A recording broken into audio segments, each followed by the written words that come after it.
Graça no Velho Testamento. Para muitos, infelizmente, tanto para os santos como para os pecadores, o Deus do Velho Testamento é percebido como um Deus severo e exigente, com quem não há graça.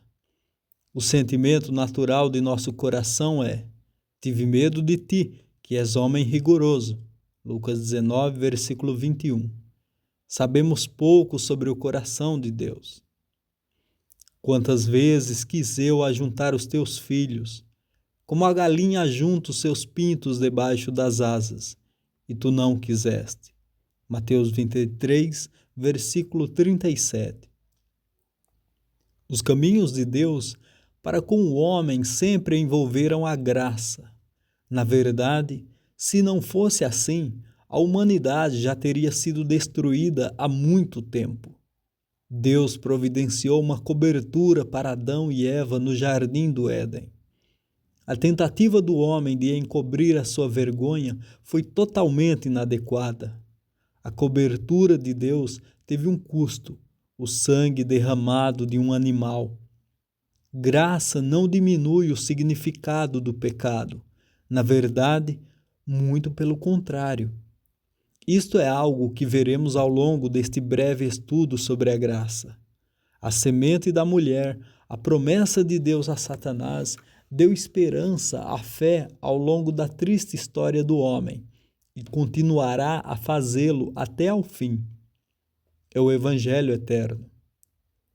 E porém inimizade entre ti e a mulher, e entre a tua semente e a sua semente. Este te ferirá a cabeça, e tu lhe ferirás o calcanhar. Gênesis 3, versículo 15. A oferta queimada de Abel, dos primogênitos do rebanho, foi a provisão de Deus em graça. Por outro lado, é o homem que rejeita a graça de Deus e busca aceitação com base nos seus próprios méritos. A oferta de Caim foi cara. Ele trabalhou para levar o fruto da terra a Deus. Caim supôs que poderia produzir algo agradável a Deus por meio do seu suor, do seu rosto, a própria consequência do pecado de Adão. A terra havia sido amaldiçoada, mas foi pelo fruto daquela mesma terra que Caim buscou aceitação diante de um Deus santo. Com que rapidez o homem esquece o pecado e tenta fazer de suas circunstâncias algo respeitável. Foi graça que levou Israel sobre asas de águia, libertando-os da escravidão do Egito e conduzindo-os através do Mar Vermelho. Foi graça que satisfez a sua sede e lhes proporcionou alimento no deserto. Do Egito até o Sinai, os caminhos de Deus com Israel foram pura graça. Israel merecia tal favor? Não. Deus agiu em fidelidade às suas próprias promessas que ele havia feito aos patriarcas.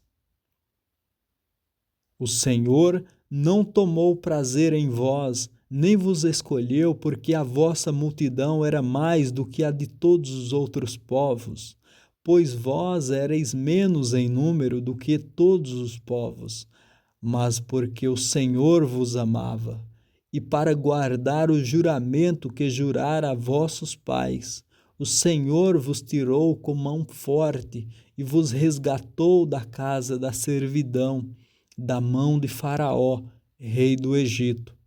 Deuteronômio 7, versículos 7 e 8.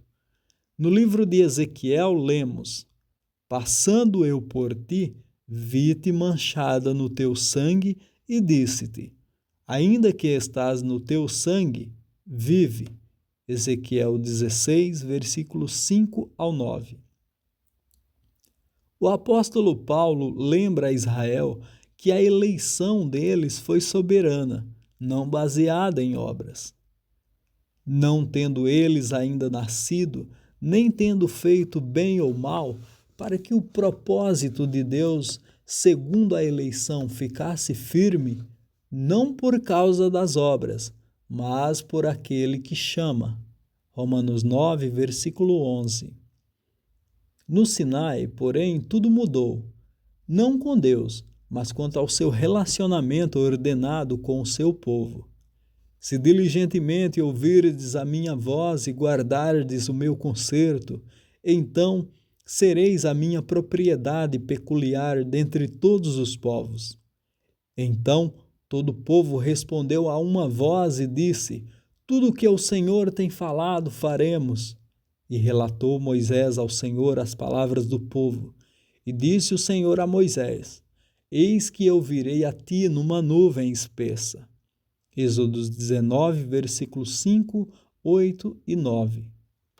Jeová agora se relaciona com Israel o princípio da lei. A lei é santa, justa e boa. Representa uma conduta justa em um povo terreno. Deus buscou a justiça no homem e Israel respondeu prontamente: tudo o que o Senhor tem falado, faremos. Eles, e nós também, devemos aprender sobre nossa total depravação. A humanidade, como Caim, pensa que pode produzir algo aceitável a Deus. A incapacidade de Israel de cumprir a lei não foi uma falha por parte da lei, mas sim da carne, aquela natureza pecaminosa dentro de cada um de nós. A lei sonda o coração do homem e o revela incapaz de cumprir o padrão santo e justo de Deus. Mas eu não conheci o pecado senão pela lei, porque eu não conheceria a concupiscência se a lei não dissesse: não cobiçarás. E o mandamento que era para a vida, achei eu que me era para a morte. Romanos 7, versículos 7 e 10. Esta citação do 10º mandamento é proposital. Um homem não regenerado reconhece o assassinato, o adultério e até mesmo o roubo como maus. Mas diga-lhe que ele não deve cobiçar, e isso toca em quem ele é, sua própria natureza. Mesmo depois do Sinai, Deus não tratou com Israel de acordo com a pura lei. As 2 primeiras tábuas do testemunho foram quebradas. Caso contrário, Israel teria sido destruído. Quando Moisés apareceu diante de Jeová pela segunda vez, o nome de Deus foi proclamado: Jeová, o Senhor, Deus misericordioso e piedoso, tardio em iras e grande em beneficência e verdade, que guarda a beneficência em milhares, que perdoa a iniquidade e a transgressão e o pecado, que ao culpado não tem por inocente. Êxodo 34, versículos 6 e 7. O pacto foi restabelecido pela mediação de Moisés e por esta revelação de Jeová Deus. Além disso, as novas tábuas, com os 10 mandamentos gravados nelas, foram colocadas dentro da Arca da Aliança e ali ficaram sob o propiciatório. Deus não ignorou o pecado de Israel, mas havia um refúgio para a fé. O sangue no propiciatório, uma prefiguração do sangue derramado de Cristo, permitiu que Deus estendesse misericórdia a Israel, a quem Deus estabeleceu um propiciatório pela fé no seu sangue, para demonstração da sua justiça, em respeito à remissão dos pecados que antes tinham ocorrido, pela paciência de Deus. Romanos 3, versículo 25. Aquela simples caixa de madeira, revestida de ouro e salpicada de sangue, é para nós uma imagem vivida de Cristo. Somente ele cumpriu os santos e justos requisitos da lei, manifestando a justiça divina em tudo o que fez. E isso nunca foi tão verdadeiro como na cruz. Exteriormente, os filhos de Israel eram um povo santificado, mas não estavam em condições de comparecer diante de um Deus santo. O Sinai estava todo ardendo em fogo. era um lugar de obscuridade, escuridão e tempestade. Os terrores da majestade de Deus mantiveram Israel à distância. Os sacrifícios forneciam uma cobertura, mas não tornavam o ofertante perfeito. O sangue no propiciatório permitiu que Deus habitasse entre seu povo. No entanto, apenas o sumo sacerdote poderia ir além do véu e entrar no lugar santíssimo, onde estava a arca. Além disso, esse acesso era limitado a uma vez por ano, e não sem sangue, que oferecia por si mesmo e pelas culpas do povo. Hebreus 9, versículo 7. Tudo era antecipatório e aguardava a vinda do Senhor Jesus Cristo. Eles eram sombras das coisas futuras, mas o corpo é de Cristo. Colossenses 2, versículo 17. O Deus do Velho Testamento estava, em geral, oculto, e a revelação que ele fez de si mesmo era necessariamente incompleta. A demonstração de glória de Deus diante de Moisés ilustra isso.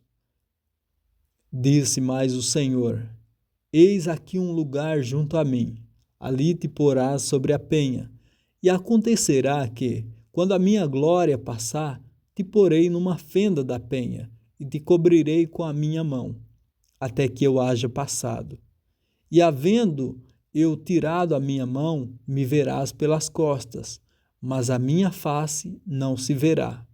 Êxodo 33, versículos 21 ao 23. Uma revelação completa teve que esperar pela vinda do Filho de Deus. Tal revelação exigiu a obra de Cristo no Calvário. Sem ela, nunca poderíamos ter recebido a revelação, muito menos estar diante dela. O caminho para o lugar santíssimo foi agora aberto e temos ousadia para entrar por meio do sangue de Jesus. No véu do templo sendo rasgado de alto a baixo, vejo a santidade de Deus, mas o próprio golpe que assim revelou a santidade de Deus afastou o pecado que teria impedido a minha posição na presença dessa santidade. O princípio de bênção de Deus sempre esteve conectado com promessa, graça e fé. O justo, pela sua fé, viverá. Hebreus 2, versículo 4. Era tão verdadeiro no Velho Testamento quanto é no Novo. Não poderia ter sido dito, entretanto, que a graça reinou. É essencial reconhecer que o trato de Deus com o seu povo no Velho Testamento difere substancialmente do que encontramos no Novo. Deus assumiu Israel com base no princípio da lei.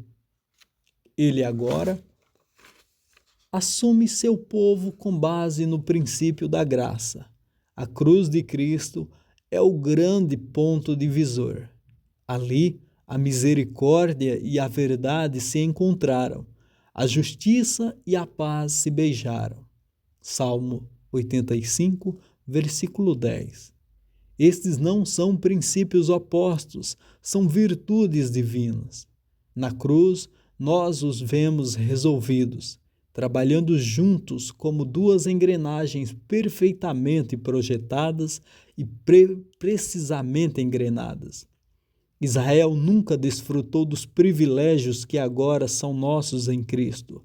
É um erro grave, portanto, supor que a igreja tenha sido assumida no mesmo terreno que Israel, embora melhorada.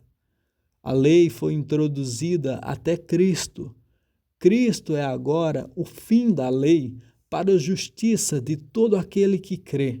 Romanos 10, versículo 4. A lei não nos leva a Cristo, como sugere a tradução King James. A lei não faz nada. Ela exige do homem, supondo que o poder de fazer está presente nele. A lei, em vez de manifestar justiça ao homem, colocou o pecado em sua conta. Isso não fez do homem um pecador. Ele era isso antes mesmo de a lei aparecer. A morte é a prova disso, mas a lei fez dele um transgressor. Posso dirigir na estrada ultrapassando o limite de velocidade, mas sem qualquer indicação desse limite, minha consciência pode ficar tranquila. Certamente estou indo rápido e minha ignorância não muda isso. No entanto, assim que surge um sinal de trânsito, a minha falha fica estabelecida e não tenho desculpa. A lei testou um povo escolhido em circunstâncias ideais e provou, sem sombra de dúvida, que a justiça não seria encontrada entre eles. A lei mostrou que o homem era irremediavelmente culpado. Sabemos que tudo o que a lei diz, aos que estão debaixo da lei o diz, para que toda boca esteja fechada e todo mundo seja condenável diante de Deus. Romanos 3, versículo 19. O apóstolo Paulo, nos 3 primeiros capítulos de sua epístola aos Romanos, coloca tanto os gentios quanto os judeus no tribunal de Deus. Após o interrogatório, o veredito é declarado: não há um justo, nenhum sequer. Não há ninguém que entenda, não há ninguém que busque a Deus. Todos se extraviaram e juntamente se fizeram inúteis. Não há quem faça o bem, não há nenhum só. Romanos 3, versículos 10 ao 12.